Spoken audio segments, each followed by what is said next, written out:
Eh bien bonjour à tous mes amis, bienvenue à cette nouvelle vidéo. Nouvelle vidéo, nouveau projet, on se retrouve aujourd'hui. Derby Too Fast 70.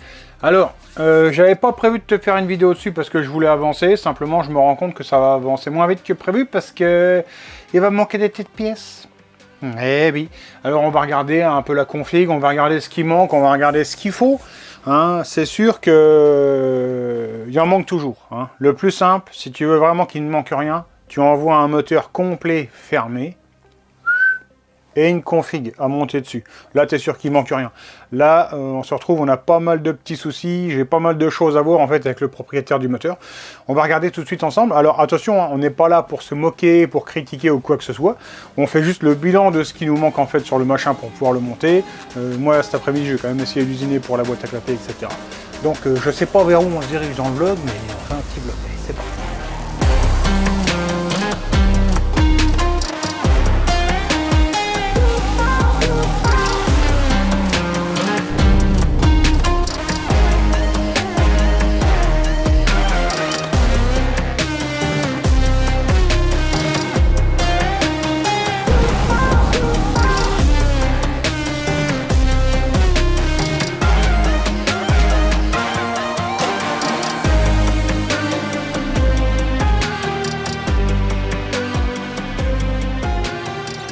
Bon, on va regarder la config, mais bon, tu entends, j'ai pas trop d'air, parce que ça me brûle.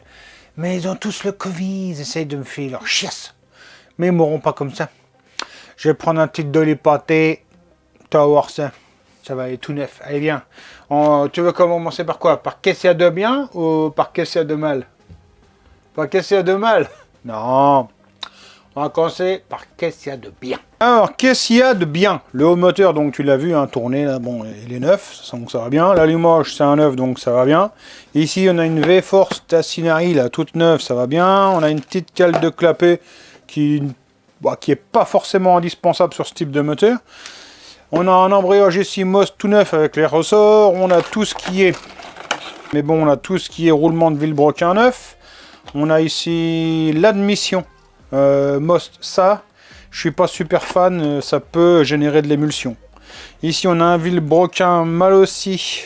Bon, on peut pas avoir grand chose de mieux sur mécaboîte comme ça, sur Derby, parce que y a rien. On a un carburateur tout neuf, et on a ici des carters qui ont une portée de roulement où le serrage est bon. Je l'ai mesuré.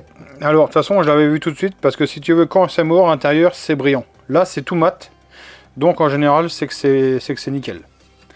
Donc on a un serrage du carter, du roulement de Villebroquin dans le carter, ça c'est nickel. Alors maintenant, tu le vois, il m'a mis toutes les pièces en sac parce que le moteur est arrivé complètement démonté. Alors, tout ce qui est pignonnerie de boîte, j'ai pas encore regardé, mais ça a l'air d'aller. Les crabots c'est propre, l'arbre c'est propre, le traitement sur les pignons il est bon. Là ici le barillet, bon ça a l'air d'aller, il y a les rondelles. C'est pas abîmé, les pistes sont propres. Alors il faut savoir que c'est des carters standards et il veut qu'on monte le balancier. Donc là je vais avoir un usinage à faire. Usinage pour le roulement, pour le spi, etc. Donc là j'ai un petit peu de travail qui est compliqué à faire. Mais il a oublié de m'envoyer les roulements. Donc il faut que je commande roulement, joint, spi, etc. Là ça c'est complet, son arbre. Il n'est pas foutu, il n'est pas marqué. Plateau presseur c'est ok. La noix, par contre, là, franchement, elle est un peu moche. Alors, je pense que ça fera le job, hein, mais elle est quand même pas mal rayée, là. Bon, ça, on va pas lui demander de changer ça.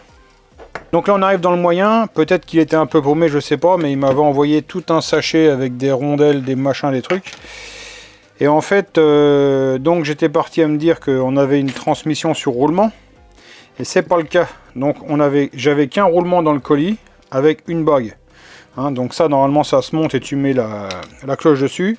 Et tu as un deuxième montage où il n'y a pas de roulement, c'est directement en fait une bague qui fonctionne sur un film d'huile. Donc là c'est bague sur film d'huile. Simplement le souci que j'ai, c'est que moi j'étais parti pour monter ça. Hein. Ça peut arriver que ça grippe, mais moi j'étais quand même parti pour monter ça. Le seul souci que j'ai là, c'est que la bague elle est morte quoi. Elle est complètement rayée. Donc ça je peux pas le monter. Donc il faut changer ça, mais je pense que le plus simple c'est de changer ça. Il faut le dépresser pour mettre un autre kit en fait qui a ce système là avec des bagues à l'intérieur. Donc ça c'est la première chose que je vais demander à changer.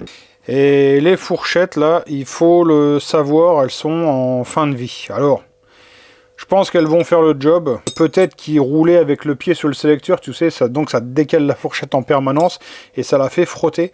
Ou le moteur a été monté sans les rondelles de boîte, ou enfin je ne sais pas, mais... Enfin les fourchettes, tout ce que je sais, c'est qu'elles ont quand même pas mal mangé. Tout ce qui est axe de fourchette, etc. Donc ça, bon, c'est propre.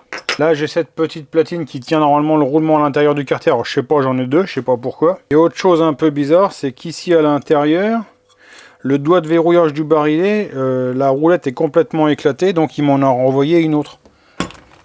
Ils m'en ont renvoyé une autre qui est ici, qui est propre. Mais je comprends pas pourquoi j'ai des pièces en doublon comme ça et tout. Ici, l'axe de sélection, lui, il est propre, hein, ça peut arriver que ça casse. Mais là, c'est pas le cas.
Allez, l'usinage de mon carter c'est terminé. Donc là, tu le vois, la boîte à clapet, bon, bah, elle rentre sans souci hein, dans le carter.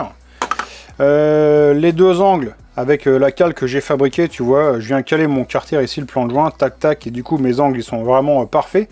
Hein, il n'y en a pas un qui relève un peu par rapport à l'autre, non, ils sont vraiment dans la continuité. Hein. On sent pas du tout la jonction des deux carters. Ici ma pièce après elle vient se remettre au-dessus sur le plan de joint, comme ça je peux aussi tirer tout droit hein, au-dessus du clapet pour dégager en fait. Et franchement ça se fait super bien, je gagne du temps et je trouve que le résultat est meilleur. Allez mes amis, le premier épisode sur le moteur de Derby en 70 Fast s'arrête pour ce soir. Il va me rester à voir avec le propriétaire du moteur ce qu'on fait, hein, ce qu'on change ou ce qu'on change pas. Il reste à faire la liste de tous les éléments manquants et dans les futurs épisodes ça va être la préparation du carter, pour l'aligner au cylindre, regardez ce qu'on fait dans le cylindre, on remonte le moteur et on le met au banc. Normalement, je devrais aussi avoir plusieurs échappements à tester dessus, ça c'est encore pas sûr, mais on va essayer de s'arranger. Comme d'habitude, si c'est pas déjà fait, je vous invite à vous abonner, vous pouvez commenter, hein, ça fait toujours plaisir, moi je lis tous les commentaires, hein, je vous le dis à chaque fois. N'hésitez pas à me rejoindre sur Instagram où j'essaye de mettre pas mal d'actu. Je vous remercie tous de m'avoir suivi, je vous souhaite de passer une bonne soirée, on se retrouve bientôt pour une prochaine vidéo. Ciao bye!